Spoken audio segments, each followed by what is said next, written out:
Well, government's decision to spend over 20 billion rand on a grant for South Africans who've been left with no other income during the lockdown has been widely welcomed.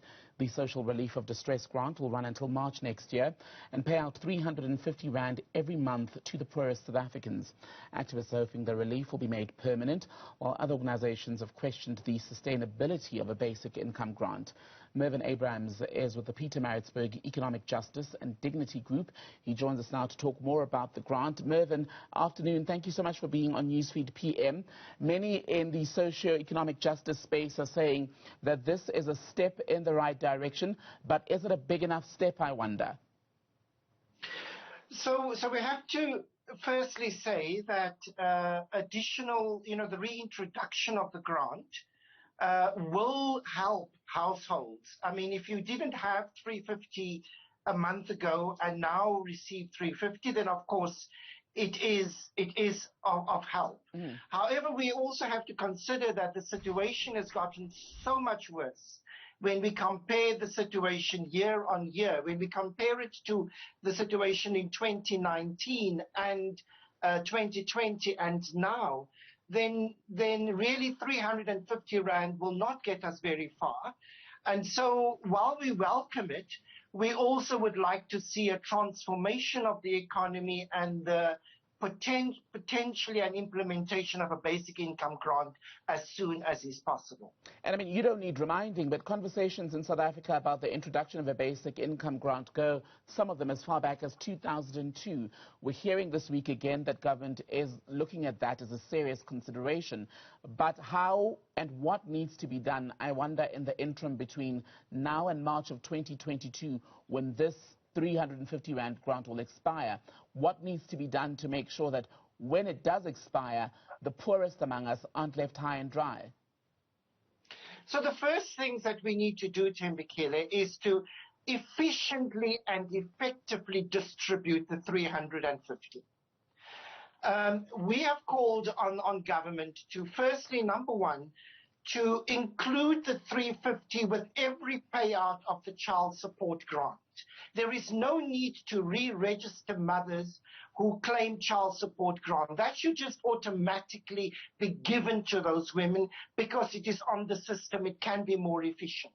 Number two, also those who have applied and where social development already have the details of those who have gotten this grant before, it should just automatically be rolled out.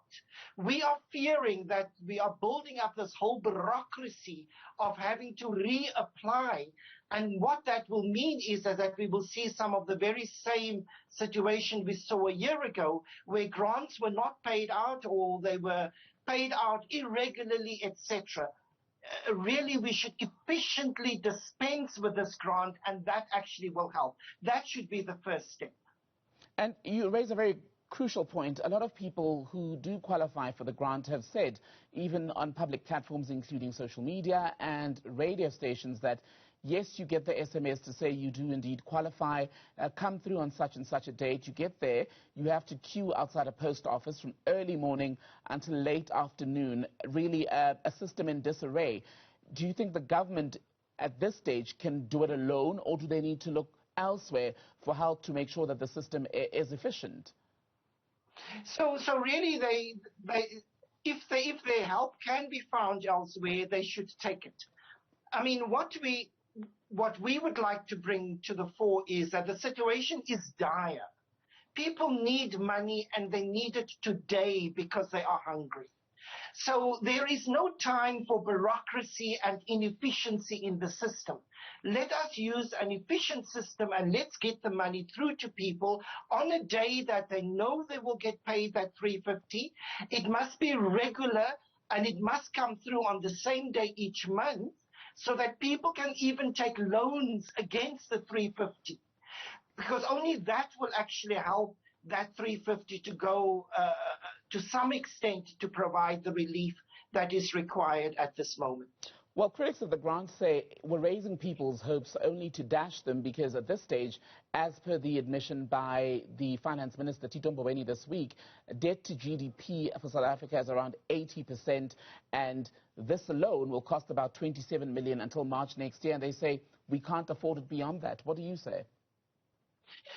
Well, we actually have to start prioritizing and looking at our budget in terms of what is the priority in South Africa. We have seen with the social unrest how just a little agitation can bring to the fore the reality of hunger for millions of to immediately access food as we have seen through looting. So that is real. So government will have to start sitting down and say our economy has not produced jobs. People are ready to work. There just is not work. And so we have to start saying, well, how do we get our economy going? And we believe that in the past, the question has been, how do we create jobs? And then the interventions are normally to give drops in corporate income tax, etc. Rather, on the other side, we should ask, how do we expand demand and supply and bring people into the economy who was excluded? And the basic income grant can serve as an important instrument in that respect to demand more, because only if there is demand created by money will there actually be jobs created to meet that demand. And I suppose one of the most devastating things about poverty and hunger in South Africa, Mervyn, and elsewhere in the world is that not only are you desperate for help, but then you face such questioning when assistance does come, and to a degree, poverty strips people of their dignity.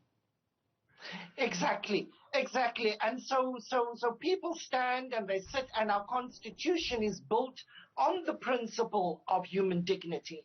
And it is not in a sense that citizens should beg the state for social security. We should not be begging, in a sense, because the economy that we find ourselves in is a jobless economy. And so we have to look for alternatives and prioritize our budget accordingly.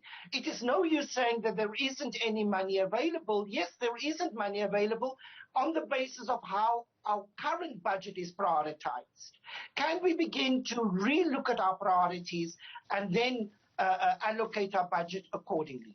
Mervyn Abrahams from the organization there in the KZN area. They work with issues around poverty and unemployment. We're talking about the issue of the socio-economic relief grant, 350 Rand, now extended to March next year. Mervyn, always good to speak to you. Mervyn, by the way, is with the Pietermaritzburg Economic Justice and Dignity Group. Just had to find my bearings there for a moment.